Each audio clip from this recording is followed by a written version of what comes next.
O una superstición. La religión misma no resulta completamente abandonada, pero debe renunciar a sus aspectos maravillosos, milagros y los demás, para reducirse a la enseñanza moral. Un avanzado de la Ilustración inglesa, John Toland, quien escribió un libro titulado Cristianismo no misterioso. Por supuesto, los clérigos y sus sermones no son bienvenidos en cuestiones de ciencia o política, y se denuncia la intolerancia, es decir, la hostilidad y la persecución contra el quien piensa de forma diferente, como el primer pecado social. Unos cuantos años antes, a los ilustrados los habían quemado en la hoguera sin contemplación. En el siglo, lo curioso es que el propio Newton no se contentó con lo que recomendaba, porque introdujo elementos más creyentes que pensantes en su sistema y sacó a veces consecuencias teológicas de sus descubrimientos estrictamente científicos. Bueno, nadie es perfecto, ni siquiera Isaac Newton. Uno de los mayores admiradores de Newton fue también el representante más conocido y combatido de todo el siglo de las luces, el francés Francois-Marie Arouet, quien eligió como no de guerra, y en su caso solo fue sin duda el de Voltaire. Vivió muchos años y escribió aún más en los géneros más diversos: poesía, teatro, historia, filosofía, narraciones, y miles de cartas, porque mantuvo correspondencia con las personalidades más diversas de su tiempo, desde príncipes hasta señoras aburridas pero ingeniosas. La biografía de Voltaire está rodeada de admiraciones rendidas y odios feroces, como de uno espíritu profundo, irónico y con gran habilidad y gracia para encontrar el lado ridículo de muchas actitudes o creencias frecuentes en su época. Se ganó bastantes enemistades, pero también un número de lectores entusiastas. Unos versos satíricos atrevidos contra el regente de Francia le valieron unos cuantos meses en la Bastilla, la prisión de París. Después se enfrentó a un noble poderoso que había ofendido a una actriz amiga suya y se ganó una soberana paliza que le propinaron los criados del rencoroso aristócrata. Entonces escapó a Inglaterra para evitar más problemas. Ese viaje cambió su vida. Encontró en Gran Bretaña una sociedad mucho más tolerante con las opiniones religiosas que la francesa. Cada inglés va al cielo por el camino que prefiere, comentó admirado. También les pareció estupendo que los ingleses celebrasen mucho más a un sabio como Newton, que acababa de morir y cuyos funerales movilizaron a todo el país, que a teólogos o personas de la corte los ingleses sometían a su ley al control del parlamento. Ya había cortado la cabeza de anterior por no dejarse controlar. Cultivaban la ciencia y los conocimientos prácticos. Incluso tenían un teatro mucho más emocionante y menos rígido que el francés. Aunque a Voltaire le parecía que escaseaba en un buen gusto, no dudaba que Shakespeare era un poeta dramático de primer orden y se encargó de hablar de él a los franceses que ignoraban en Inglaterra. Conoció también la obra del gran maestro de sátira, Jonathan Swift, el autor de los viajes de Gulliver, cuyos cuentos fantásticos con intención crítica iban después a servir de modelo. Probablemente Voltaire idealizó bastante en la Inglaterra en las cartas filosóficas que escribió para contar lo que había descubierto allí, pero a través de ese modelo expresó sus propias ideas para orientar la transformación social de Francia y el resto de Europa. O una superstición. La religión misma nos resulta completamente abandonada, pero debe renunciar a sus aspectos maravillosos, milagros y demás, para reducirse a la enseñanza moral. Un avanzado de la Ilustración inglesa, John Toland, escribió un libro titulado Cristianismo no misterioso. Por supuesto, los clérigos y sus sermones no son bienvenidos en cuestión de ciencias o política, y se denuncia la intolerancia, es decir, la hostilidad y la persecución contra el que piensa de forma diferente, como el primer pecado social. Unos cuantos años antes, a los ilustrados los habían quemado en la hoguera, sin contemplación. En el siglo no padecieron una suerte tan trágica, aunque bastante de ellos no se libraron de la cárcel o el exilio, e incluso de algunas palizas como las que le dieron a Voltaire. Sin embargo, contaron con un público incipiente que les leía y apoyaba. Durante siglos, las enseñanzas de los filósofos no llegaban más que a los estudiantes, si eran profesores en la universidad, a otros colegas de su mismo oficio con los que intercambiaban charlas o correspondencias y en el menor de los casos a algunas figuras de la nobleza que por excepción no se dedicaban solamente a la caza y a la guerra, como el resto de su clase arrogante y analfabeta, pero en el siglo de luces, la extensión de las pequeñas empresas editoriales, el nacimiento de las primeras gacetas o periódicos y hasta el comienzo del correo electrónico, qué importante fue para la cultura la aparición del sello de correos o algo así como el internet de la época, favoreciendo que muchas personas de clase media conocieran y se interesaran por las nuevas ideas. Comerciantes, abogados, maestros, artesanos, militares, retirados y también señoras cultas, porque por fin la mujer, al menos en las clases altas de ciertos países, empezó a ser educada convenientemente. Toda esa nueva gente se interesó por las enseñanzas ilustradas y consiguió con su apoyo que no se fuesen aplastadas por sus enemigos inquisitoriales. Para la mayoría de los pensadores ilustrados, conocimiento equivale a ciencia física y el modelo de científico que gran ciencia, como es debido, tiene un nombre de Isaac Newton. Un poeta ilustrado inglés, Alexander Pope, llegó a decir, con un punto de humor, eso sí, que Dios nos hizo, hágase a la luz, sino hágase Newton. Y así llegó la luz al mundo. El método de Newton es en realidad una prolongación triunfal del inaugurado, con los tropiezos inquisitoriales que ya fueron señalados por Galileo Galilei, nada de inventar hipótesis generales de cómo deben ser los asuntos del universo para dar gusto a la teoría, y luego explicar los hechos particulares de modo que no tengan más remedio que confirmarlos. Newton dice, yo no me invento hipótesis, en cambio observa los hechos particulares, los somete a regularidades matemáticas y poco a poco va llevando a los primeros principios de la realidad. Así descubre la teoría de la gravitación universal, que bajo una sola ley física da cuenta de fenómenos tan aparentemente diversos como el movimiento de los astros, la caída de los cuerpos, las mareas, etc. Pero tampoco con ese descubrimiento pretende Newton desentrañar la esencia de los fenómenos universales, es decir, lo que son, sino que se contenta con ofrecer una descripción adecuada y suficiente de cómo funcionan. La mayoría de los ilustrados dará por sentado que este es el camino adecuado para conocer poco a poco y sin delirios metafísicos, logrando además hallazgos teóricos de enorme importancia. Para Voltaire, lo importante era mejorar la vida humana y alcanzar la felicidad de la mayoría, no desentrañar los misteriosos del universo.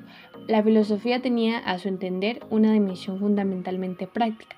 Era un arma para combatir las supersticiones, la ignorancia y la diversidad formas de fanatismo. Voltaire luchó sobre todo contra la intolerancia, contra todos los que quieren imponer sus creencias a los demás, al grito feroz de «piensa como yo o muere».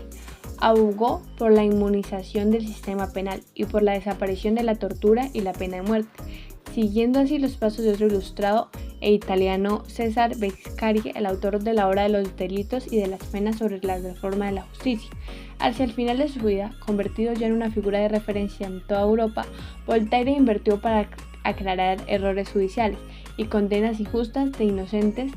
Se le arreglaba muy bien para movilizar su opinión pública, que empezaba a nacer en aquella época, por medio de panfletos anónimos que todo el mundo sabía que eran obra suya, y breves parábolas llenas de malicia y a la vez eficaces y divertidas. Así inventó la figura moderna de intelectual, cuya autoridad moral no depende del poder político o académico, sino de la influencia que ejerce sobre la sociedad a través de sus escritos. Aunque fue sumamente crítico contra el clero y sus pretensiones de influir en la vida política o moral, Voltaire no adoptó una actitud francamente atea o materialista, como otros ilustrados franceses, el Bétius, el barón de Holbach o la Métrie, que escribió una obra significativamente titulada El hombre máquina. Se consideraba deísta, es decir, creía en Dios que organizaba la naturaleza como un relojero supremo de acuerdo a su inmenso mecanismo y a la vez garantiza unas normas morales universales basadas en la benevolencia y la solidaridad entre los humanos. ¿Qué tiene que ver con las provisiones locales de comer tales alimentos o cubrir ciertas partes del cuerpo? Ni mucho menos con la barbaridad de quemar vivos a quienes no comparten nuestro capricho teológico. A fin de cuentas, la idea de Dios les parecía a Voltaire socialmente útil, y esta utilidad era para mejor argumentos a su favor que las 5 vidas de Santo Tomás. En su obra sobre Historia Universal, el ensayo sobre las costumbres, Voltaire inicia un camino nuevo. En primer lugar, no solo habla de los grandes logros culturales de Europa, a la que deseaba utópicamente reunida, pues decía que Europa era una nación hecha de naciones, sino también de los conseguidos en países remotos como China o India, pero además, como han hecho luego historiadores más recientes, ya no reduce su crónica a batallas y coronaciones de monarcas, sino que habla de descubrimientos científicos y otros logros intelectuales o sociales. A pesar de muchos tropiezos y retrocesos, piensa que la razón se va abriendo poco a poco en el mundo moderno contra supersticiones y tiranías. Hay un cierto progreso en la humanidad. Sin embargo, su optimismo es muy relativo. Precisamente, su narración más célebre, Cándido, cuenta las desventuras de un joven ingenuo que se cree las enseñanzas de su preceptor, un seguidor de Leibniz, convencido de que nuestro es el mejor de los mundos posibles, hasta que la evidencia trágica de la maldad humana y los desastres de la historia se encarga de desengañarle. Por encima de todo, Voltaire fue un enamorado de la vida, maravillosa, dramática y contradictoria, que concluyó una de las poetas con esas declaraciones rotundas: el paraíso terrenal está donde yo estoy. Sin embargo, en la primera gran figura de la Ilustración de Francia, cronológicamente anterior al propio Voltaire, es Charles Louis de Secondat, barón de Montesquieu. Su primer libro, Las cartas persas, es una satírica a través de la visión extraña del joven persa uzbek que viajaba a París. Montesquieu critica con humor la forma de vida que todos consideraban allí normal, sin percibir sus absurdos e intransigencias. Todos solemos creer que nuestra manera de vivir, de comer, de rezar o de pensar es la más natural de todas y que los demás son bastante raras. Las señoras le preguntan en los salones a Uzbek: pero oiga, ¿cómo se puede ser persa? Sin darse cuenta de que en otras latitudes habría quien se preguntaba cómo se puede ser francés o europeo. Pero las obras fundamentales de Montesquieu es El espíritu de las leyes, en la cual trata de estudiar las leyes que rigen la convivencia humana. Por supuesto, las leyes de la naturaleza, el clima del país, su paisaje y sus cultivos, etc., influyen en la conducta humana, pero no la determinan. A pesar de estar sometidos a esta necesidad natural, la conducta de los hombres es libre y rebelde. Las leyes de los países responden a la intervención de los hombres, no a la imposición divina o natural. Cada forma de gobierno exige de los ciudadanos un tipo de disposición, que será temor en las tiranías despóticas, honor en las monarquías basadas en prejuicios de clases aristocráticos y virtud cívica. En las repúblicas, aunque cada una tiene ventajas e inconvenientes, Montesquieu prefiere aquellos sistemas políticos, por ejemplo, el inglés, que respetan la separación de 3 poderes: legislativo o parlamentario, ejecutivo y gubernamental, y judicial, como la mejor garantía de las libertades públicas. Cada época tiene algún acontecimiento técnico o logro cultural que se convierte en su emblema y da señal de partida para una forma de ver y de ser realmente nueva. En nuestro tiempo es sin duda Internet, como todo lo que implica en el ámbito de la comunicación y el conocimiento, pero en el siglo de las luces fue la enciclopedia que dirigieron Diderot y Albert para entender su enorme impacto social. Imaginarte una Wikipedia cuyos contenidos no solo fuesen accesibles para cualquiera, sino también revolucionarios respecto a muchos planteamientos aceptados como indiscutibles, pero que estuviesen escritos por algunas de las mejores especialistas en cada tema. Aunque no estuvieran académicamente reconocidos, todo comenzó como una empresa modesta y meramente comercial. El editor parisino Le Breton quiso traducir al francés la enciclopedia Chambers, una obra inglesa que había obtenido éxito en su país. Encargó esta versión a Diderot y a D'Alembert, quienes en lugar de traducir sencillamente la obra, se pusieron a cometer un empeño semejante pero totalmente nuevo. La enciclopedia inglesa era una simple obra que consultaba más bien conformista, pero la enciclopedia francesa sería una pieza de erudición profundamente moderna y hasta revolucionaria. No se limitaría a mostrar una acumulación dispersa de conocimiento por orden alfabético, sino que debía exponer la articulación racional entre ellos, hasta lograr algo, así como el manamundí de todos los saberes humanos. La enciclopedia comenzaba con un largo prólogo escrito por D'Alembert, que era un reputado matemático y devoto del método científico. Siguiendo a Francis Bacon, establecía que el hombre tiene 3 capacidades cognitivas: la memoria, que registra de modo pasivo los sucesos; la razón, que los conecta entre ellos y obtiene nuevas conclusiones; y la imaginación, que propone audaces combinaciones inéditas a partir de esos materiales. Cada una de esas capacidades da lugar a un área de conocimiento principal de la memoria. Proviene la historia en su sentido más amplio, que incluye el registro de todos los hechos pasados de que tenemos constancia.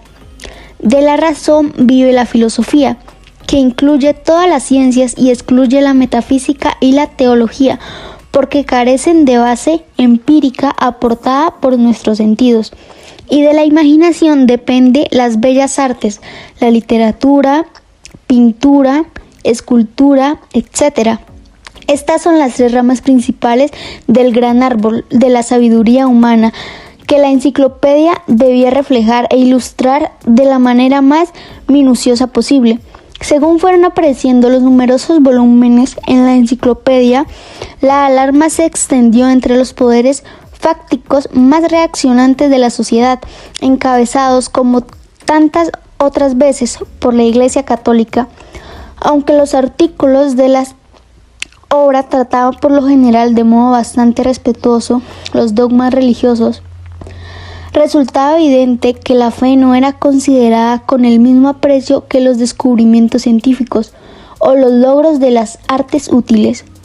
Además, los artículos históricos mostraban poco entusiasmo por los reyes, las conquistas y las grandes batallas. En cambio, daban importancia a quienes habían combatido el fanatismo y promovido la tolerancia. Las autoridades de la monarquía francesa consideraron esa preferencia como una inquietante y subversiva falta de respeto. En varias ocasiones, la publicación de la enciclopedia fue interrumpida. Se requisó el material preparado para componer un volumen e incluso se encarceló por algún tiempo a Diderot, pero la empresa, con retrasos y dificultades, continuó adelante. Los suscriptores que esperaban cada uno de los tomos y pagaban por adelantado permanecieron fieles, de modo que Le Breton tuvo razones para seguir hasta el final. Por una razón, el interés comercial y el cultural se apoyaron mutuamente. Es verdad que muchos abandonaron el barco antes de llegar a puerto. D'Alembert se asustó e hizo mutis por el foro. Voltaire se aburrió de tanta erudición y compuso su propio diccionario filosófico, más concentrado y polémico. Muchos otros se retiraron para evitarse problemas o insabores. La verdad es que la enciclopedia acabó por realizarse gracias a Denis Diderot, quien no solo la dirigió hasta el final, sino que escribió numerosos artículos, organizó el material de cada volumen, burló la censura fingiendo acatar sus prohibiciones y hasta soportó pasar por una temporadita en prisión por su causa. Pero además, Diderot tuvo tiempo para escribir novelas, obras teatrales, diálogos filosóficos y ensayos sobre la naturaleza, el teatro, el arte, la psicología y la moral. Intelectualmente representan un raro mestizaje, porque fue a la vez escéptico y entusiasta. Estaba fascinado por las constantes formaciones que se daban en el universo, desde los átomos a las estrellas, y se burló de quienes creen que todo permanece igual porque les da vértigo el perpetuo movimiento, que todo cambia. Cuando el viajero Bougainville regresó de los mares del sur y contó cómo vivían allí los hombres llamados salvajes, aparentemente sin leyes morales o religiosas, él escribió una obrita fantástica en la que imaginaba una isla semejante en la que todo el mundo era espontáneamente feliz gracias a la libertad de costumbres. Es sin duda posible discrepar de muchas ideas de Diderot, pero es difícil no admirar su tesón combativo o dejar de sentir simpatía por su humanismo apasionado y sensual. Podríamos creer que el pensamiento ilustrado en Francia no hace más que repetir las mismas ideas: razón, ciencia, progreso, escepticismo, tolerancia, etc. Pero resulta que hay un caso discrepante y muy importante, porque criticó la ilustración con armas ilustradas y a la larga vida vino a ser más influyente en los pensadores venideros que ninguno de sus contemporáneos. Jean-Jacques Rousseau nació en Ginebra, pero vagabundeó por diversas ciudades europeas y vivió en París, donde se hizo amigo de Diderot. Colaboró en la enciclopedia con artículos sobre música, una de sus grandes aficiones que le llevó a componer una ópera. Hay que advertir que ser amigo de Rousseau no era cosa fácil. La mayoría duraba poco en el puesto y Diderot no fue una excepción, pero precisamente cuando aún se mantiene esa amistad, cierto día que se dirige a la prisión para visitar a un Diderot encarcelado por culpa de los inquisidores contrarios a la enciclopedia, hizo Rousseau el hallazgo que había de inspirar lo mejor de su pensamiento. En una gaceta o periódico leyó la convocatoria de un concurso de trabajos sobre este tema. ¿Han mejorado las ciencias y las artes las costumbres de los hombres? Voltaire, Diderot o cualquier otro ilustrado habrían argumentado en sentido afirmativo, pero Rousseau decidió escribir un ensayo para decir que no. En su escrito, que por cierto ganó el primer premio, Rousseau no negaba que los conocimientos que sacaban al hombre de su ignorancia primitiva pueden aportar mayor bienestar y entretenimiento a la vida cotidiana, pero subraya que también arrastra consecuencias perjudiciales contra los optimistas del progreso. Señala que todas las comodidades y sofisticaciones tienen su precio, lujo, vanidad, afán de riqueza y esclavitud de muchos. Sobre todo, esa vida social más compleja introduce entre los humanos la semilla de la desigualdad. Imaginemos que en su origen los hombres vivían en un estado de naturaleza en el que ignoraban la propiedad o la autoridad, en cada cual solo se preocupaban de conservar su vida como mejor podía. De pronto uno dice: esta tierra, esos árboles o esa montaña son míos, que nadie los toque. Aparece la propiedad privada y luego el poder, los jueces, los policías, etc. Ya hemos caído en la trampa. El inocente salvajismo primordial se ha pervertido en culpabilidad y conflicto social. Por supuesto, Rousseau no cree posible volver al estado de naturaleza primitivo ni aconseja reconvertirnos otra vez en buenos salvajes. Incluso advierte que tales santos espontáneos quizá no existieron nunca. Propone, sin embargo, que tratemos de corregir los malos de la sociedad reflexionando sin autocomplacencia sobre ellos.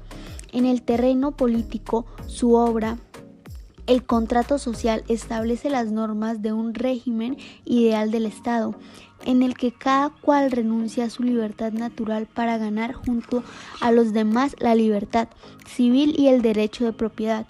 Las decisiones han de ser tomadas democráticamente por los ciudadanos, pero siempre que no representen la voluntad de todos, es decir, los intereses egoístas de cada cual, sino la voluntad general, o sea, la aspiración razonable de cada uno al bien común de la sociedad.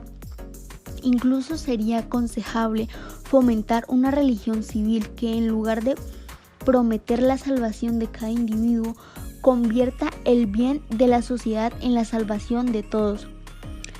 También en el terreno educativo es necesaria una reforma a fondo en su ficción filosófica.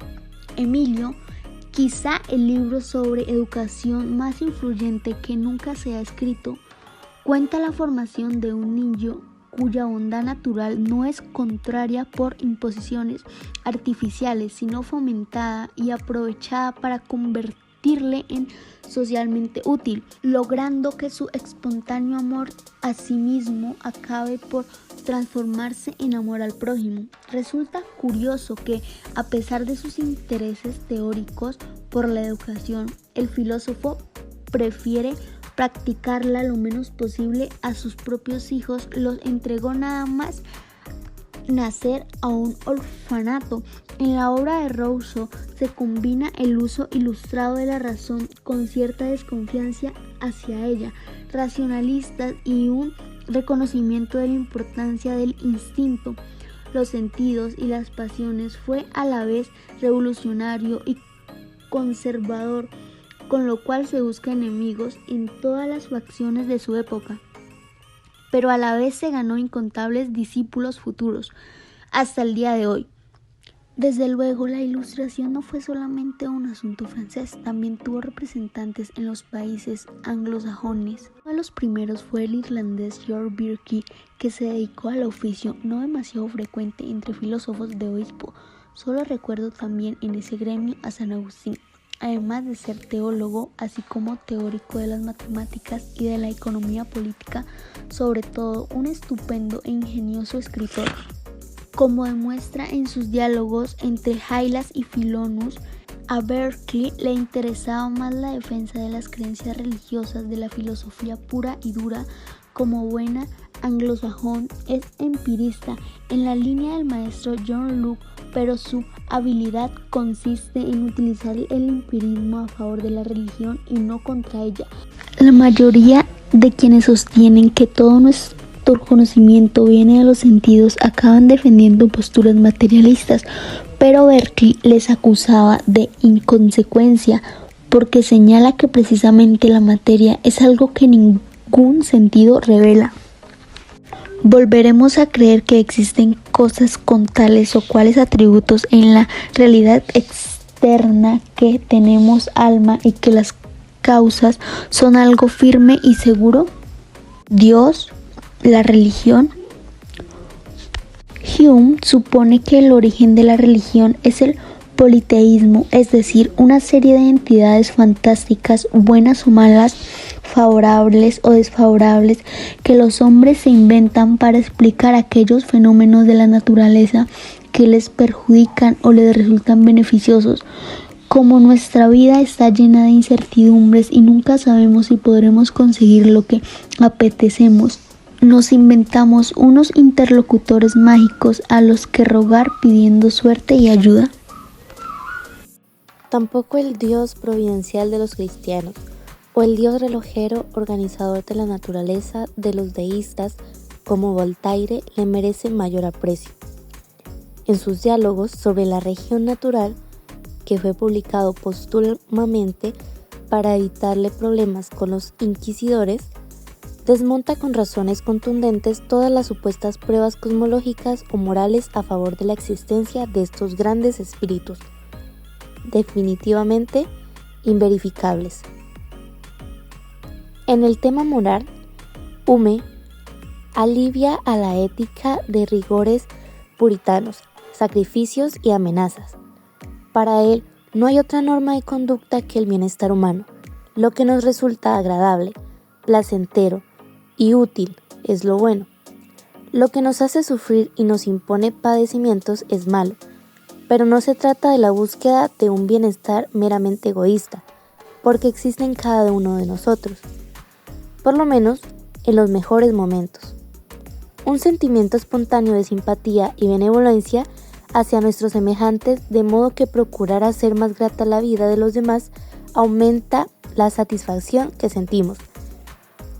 En cuanto a la virtud social por excelencia, la justicia consiste en pretender lo mejor para la organización social de la que formamos parte y sin cuya cooperación nos sería difícil o imposible la existencia.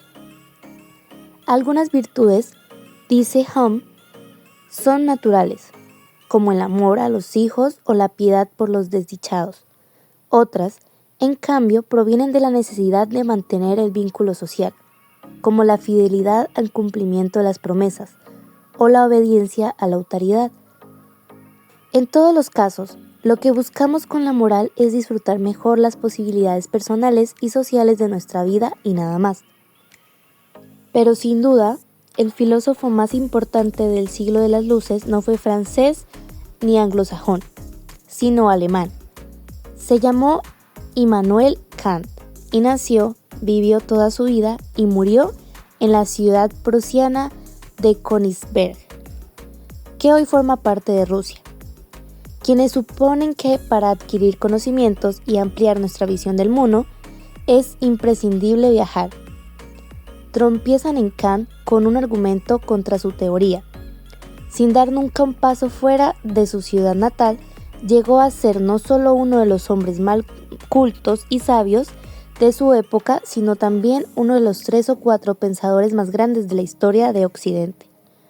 Desde luego, su vida carece de acontecimientos y peripecias notables. Una revista del corazón o una novela de aventuras podían sacar poco partido de él. Fue protagonista, sin embargo, de grandes y revolucionarios sucesos, pero todos ocurrieron en el silencio de su despacho, mientras pensaba y escribía. Se ganó la vida como catedrático de filosofía, inaugurando la saga moderna de pensadores-profesores, que hoy es ya mayoritaria. Su puntualidad era legendaria. Todos los días daba un paseo higiénico y se dice que los habitantes de Königsberg ponían sus relojes en hora al verle pasar, ni un minuto antes ni un minuto después de cuando solía. Sin embargo, no fue un tipo hosco y aburrido, sino de conversación amena y con mucho sentido del humor. Al final de su vida se fue apoderando de él la demencia senil, lo que ahora llamamos enfermedad de Alzheimer. Como iba perdiendo la memoria, anotaba en su dietario los temas de conversación que ya había tenido con sus amigos, para no repetirse. También empezó a tener pesadillas nocturnas a causa de sus trastornos cerebrales. Una de sus últimas anotaciones se refiere probablemente a ellas: no entregarse a los pánicos de las tinieblas. Ahí se oye definitiva palabra firme y valerosa del gran ilustrado. Kant admiraba la obra de Isaac Newton, que había logrado asentar la ciencia física sobre una base segura, y aspiró a convertirse en el Newton de la filosofía, es decir, transformarla también en una ciencia bien fundada. ¿Es posible tal cosa? Dado que el instrumento de la filosofía es indudablemente la razón, será necesario hacer un uso crítico de ella y convertirlo en juez de sí misma, de su método y de sus posibilidades. El gran tema de la filosofía es el ser humano, sujeto de la razón y también objeto de estudio. Para Kant, ese tema humano abarca 3 grandes preguntas insoscillables. Primera, ¿qué puedo saber? Segunda, ¿qué debo hacer? Y tercera, ¿qué puedo esperar? Del grado de certeza con que podamos responder a esas cuestiones dependerá el destino como saber científico de la filosofía. A la primera de ellas, la que trata el conocimiento, responde Kant con la crítica de la razón pura, su obra más célebre e influyente, escrita cuando contaba ya 57 años, en la edad en la que otros comienzan a pensar en su jubilación.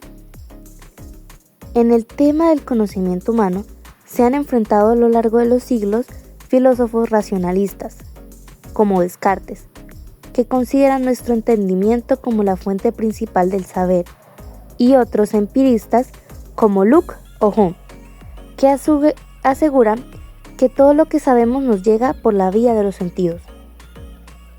Ninguna de estas perspectivas convence a Kant, aunque piensa que ambas partes tienen razón. En el conocimiento humano se da una materia y una forma. La materia la aportan los sentidos con su experiencia, pero la forma la pone el entendimiento con su capacidad de organizar los datos sensoriales. Sin la materia que nos aportan los sentidos, nuestro entendimiento permanece vacío. Pero sin el orden aportado por el entendimiento, los datos sensoriales son un caos ciego e informe. Es algo parecido a cuando los niños hacen flanes de arena en la playa utilizando un cubo como molde. Si el cubo no se llena de arena, no puede haber flan, pero tampoco lo habrá si la arena no somete a la forma que le da el cubo. De modo que lo que podamos conocer es una combinación entre lo que nuestros sentidos perciben de las cosas y la forma que nuestro entendimiento proporciona a esos datos. El resultado es lo que Kant llama fenómenos, que no son ni las cosas en sí mismas. Nosotros todo lo conocemos de acuerdo con las categorías o capacidades de nuestro entendimiento. Quizás otros seres con entendimiento distinto y sentidos diferentes las conozcan de otro modo. Ni tampoco un invento de nuestra razón pura y desligada de la experiencia.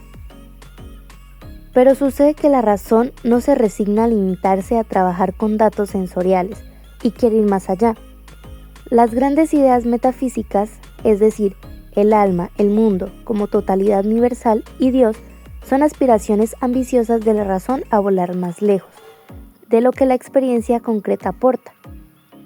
Es una ambición muy humana, pero que fracasa en un cúmulo de contradicciones insuperables, algo semejante a una paloma que, al volar, nota la resistencia del aire, le ofrece y puede suponer que sin aire, en el vacío, volaría mejor y más alto, ignorando que ese aire que se le resiste es también lo que la sostiene en su vuelo.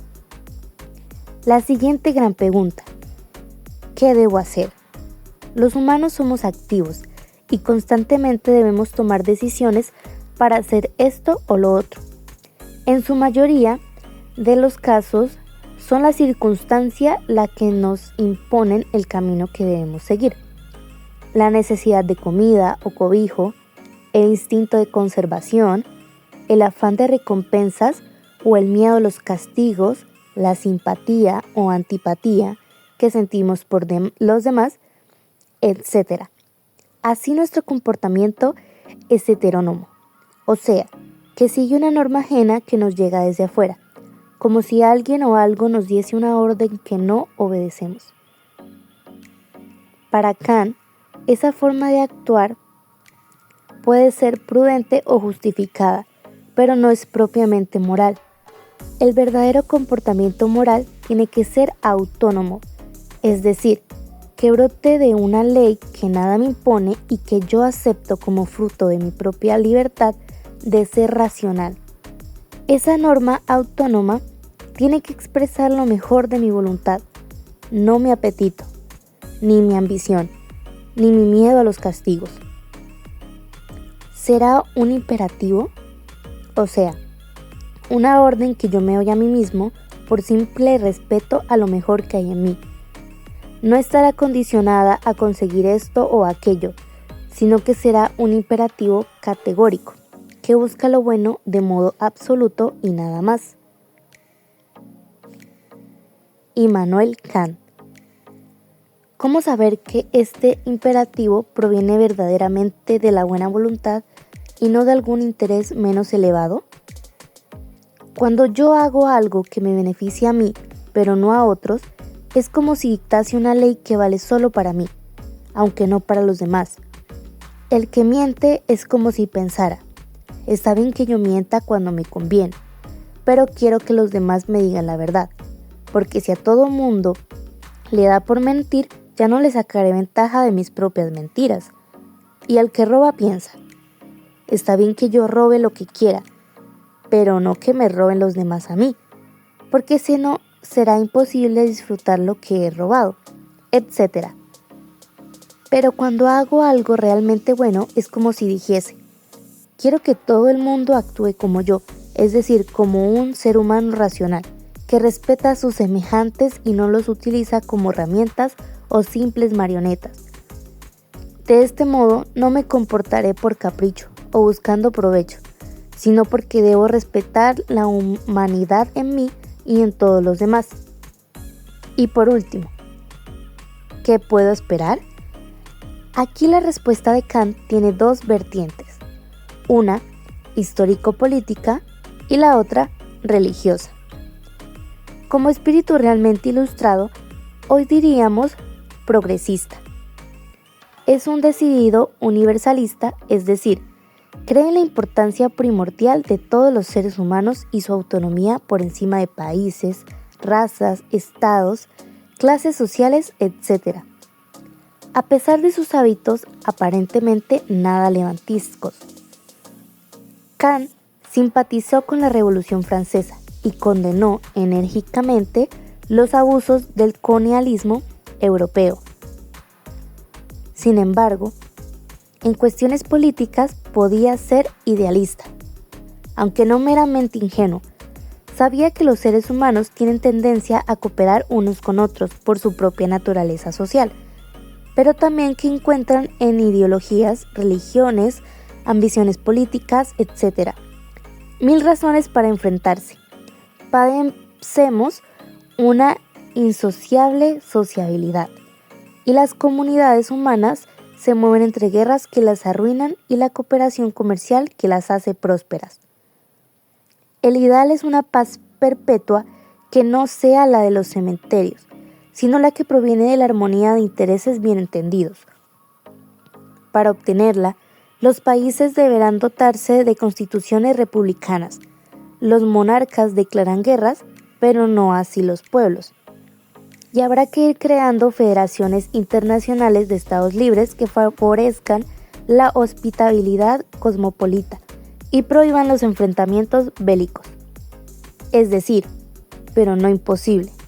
Sobre todo, asegura Kant, es necesario para que se cumpla el mejor destino de la historia humana. En el terreno personal, cada uno de nosotros sabe lo que está cumpliendo del deber ético. No va acompañado de la felicidad mundana. De hecho, la verdadera moralidad no actúa nunca en espera de premios de ningún tipo, pero el hombre puede preguntarse por el sentido del deber moral. No nos hace felices, sino dignos de la felicidad. Si el mundo estuviese bien hecho, ¿por qué no creer que, en efecto, el deber moral y la felicidad se armonizan en algún sentido? No en este mundo, desde luego, pero quizá en el más allá. Si Dios existe y nuestra alma es inmortal, nada podemos conocer de eso, porque supera y trasciende cuando nuestros sentidos aportan a nuestro entendimiento. Por tanto, es inadmisible cualquier fanatismo religioso o la pretensión de imponer creencias a los demás por la fuerza. No digamos ya torturarles o asesinarles en nombre de la fe. Pero la esperanza no puede ser descartada. Kant, finalmente, se esfuerza por reconciliar su racionalismo pensante y su fe de creyente. Pero no todos los ilustrados alemanes fueron tan doctorales como Kant, ni escribían obras monumentales como las suyas. Hubo espíritus literalmente más ligeros, aunque no menos profundos. Por ejemplo, Georg Christoph Lichtenberg, que fue discípulo de Kant, distinguido científico, aficionado a la filosofía, el teatro y las mujeres, por lo que se ganó cierta fama de libertino.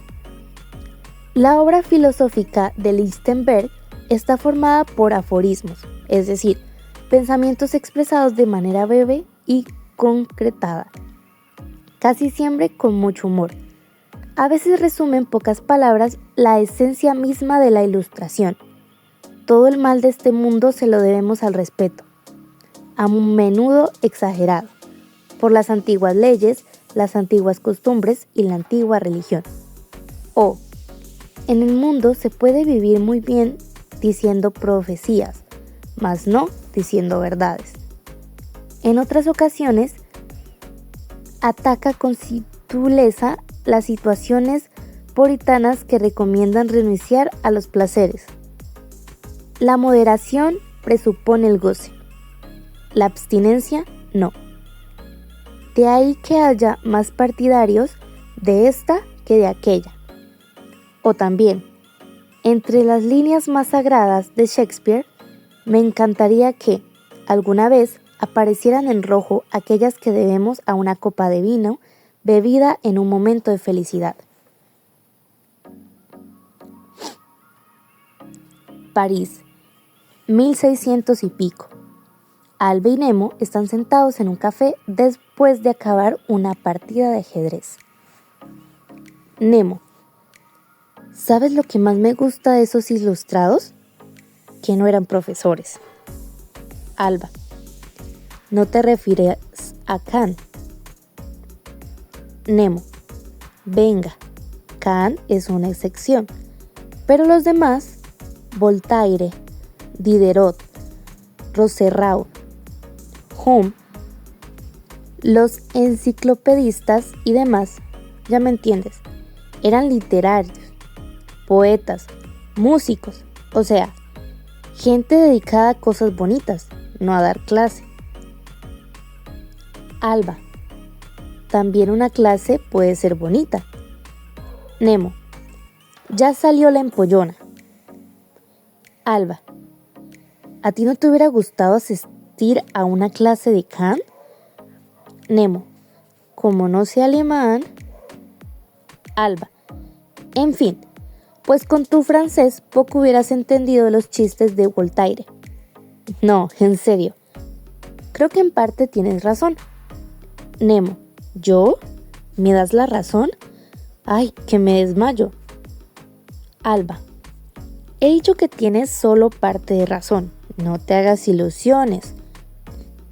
Nemo: ya me parecía a mí.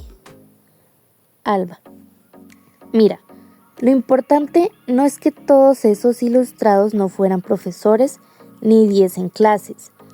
Lo que de veras cuenta es que quienes se interesaban por sus ideas no eran alumnos suyos. Nemo: ¿y no viene a ser lo mismo? Alba: sí, pero no. Nemo: qué bien te explicas. Alba: quiero decir que el público que les leía, les escuchaba y hasta les defendía cuando se les atacaba, estaba formado por voluntarios.